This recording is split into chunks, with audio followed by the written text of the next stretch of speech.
George Bush made a mistake. We can make mistakes, but that one was a beauty. We should have never been in Iraq. We have destabilized the Middle East. But so you still think he should be impeached? I think it's my turn, isn't it? You do whatever you want. You call it whatever you want. I want to tell you, they lied. Okay. They said there were weapons of mass destruction. There were none. While Donald Trump was building a reality TV show, my brother was building a security apparatus to keep us safe, and I'm proud of what he did.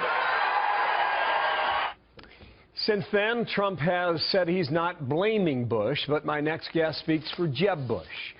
He's South Carolina Senator Lindsey Graham, Armed Services Committee. Sir, welcome back here out of Charleston, South Carolina today. And I bet you fell out of your chair when you heard that on Saturday night. But try and apply some logic to what Trump is doing here. Okay. What is his ultimate strategy? It'll be tough, but I'll dropping try. that. Go ahead. I have no idea other than he got mad, and he doesn't have the temperament or judgment to control himself when he gets mad.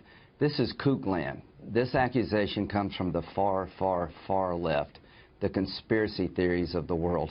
If I'm Barack Obama and a Democrat, I would do everything I could to nominate Donald Trump. He's disparaged women. He has an 80% disapproval rating among Hispanics.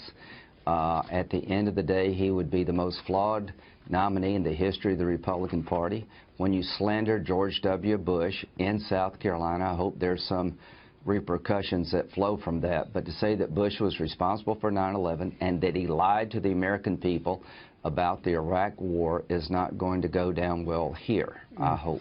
So then, just to get back to the conspiracy theory phrase that you mentioned there, perhaps, perhaps his own internal numbers told him that he had this huge lead even before the CNN poll came out last night. Right. Perhaps he put it all on red and said, listen, this is what I'm going to say at a week when 43 is going to be out on the trail, and this sets him up to battle Hillary Clinton. So he essentially disarms her argument in a national campaign. Go. I'm not going to try to get into the mind of Donald Trump because I don't think there's a whole lot of space there. I think he's a kook. I think he's crazy. I think he's unfit for office.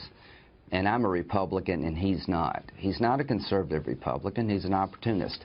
He could shoot somebody on Fifth Avenue, and 25 or 30% of the people would still follow him because he gives voice to their anger and their frustration. But he's not fit to be President of the United States.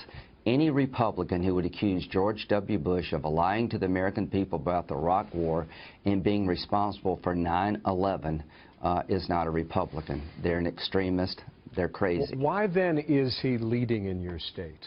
Why then? Because 25. Why then does he have a 2-to-1 edge with white evangelicals in South Carolina? They hate Obama. Trump gives voice to frustration and anger that's real. He accuses most illegal immigrants of being rapists and drug dealers. He plays into the idea that maybe Obama is a Muslim. There are a lot of people in my party who are very frustrated and angry with the Obama administration. He gives voice to that anger. 70% of us in South Carolina believe that Donald Trump is not a conservative Republican. We think that he's unfit for office, that he would be a terrible commander-in-chief. He doesn't have the temperament or judgment.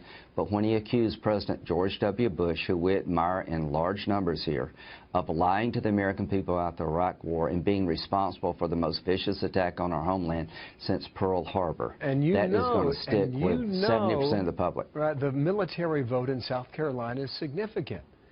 So if the numbers prove out right on Saturday night, how are you going to explain that on Sunday? 70% of the people will not vote for Donald Trump. He's completely unelectable. He has an 80% disapproval rating with the fastest growing demographic in America, the Hispanic community with growth potential. 60% of the people in the recent poll believe that Donald Trump would be the most likely best candidate to beat Hillary Clinton or Bernie Sanders.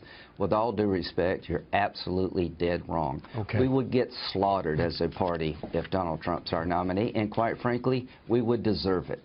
Senator, thank you for your time. Jeb Bush supporter. Thank you. Lindsey Graham, they're live in Charleston. Thank you, sir. Talk to you in a couple days yet again.